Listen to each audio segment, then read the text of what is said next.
Now, the rest of the story. There are some pretty big, pretty fast private yachts parked in New York docks these days. Some of them are staffed like hotels, large as houses. Some will do 60 miles an hour without breathing hard. George Harbaugh and Frank Samuelson had plenty of confidence in their privately owned pleasure vessel, so they decided to take her, the boat had been christened the Fox, to take her from her slip at the New York Battery across the Atlantic Ocean to Port Le Havre, France. A transatlantic cruise in a pleasure craft. Well, they left the Battery on June 6th, stocked with enough food to feed hundreds. The skies were fair, the seas were calm.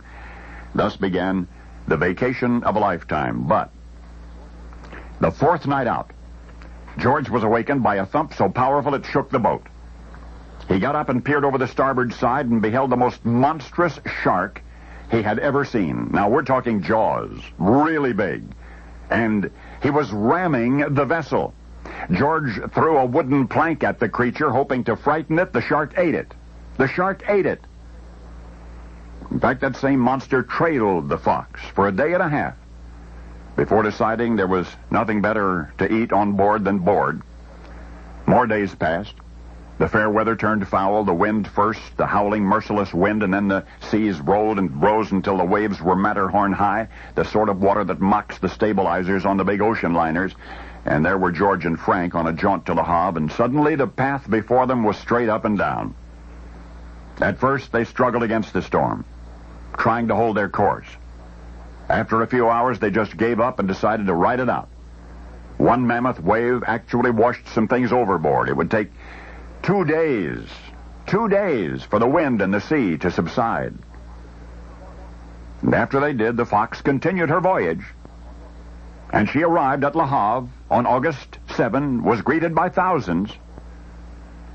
For you see, never before, and I mean not once in all history, had anybody done what George Harbaugh and Frank Samuelson had done. Purposely, I neglected to mention that in the midst of that ferocious Atlantic storm, when the huge wave washed some supplies over the side, both George and Frank went over the side with them.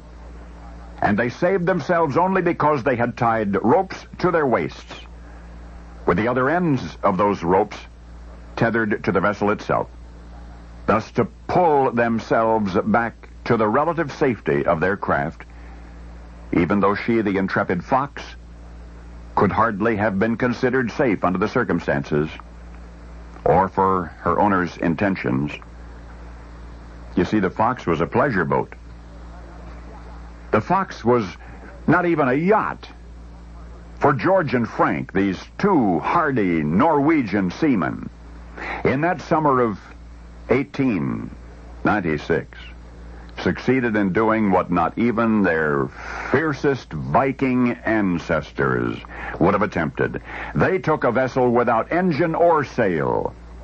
They took a craft only 18 feet long and 5 feet wide, and they traversed the great watery divide without seeing Valhalla first. They crossed the Atlantic.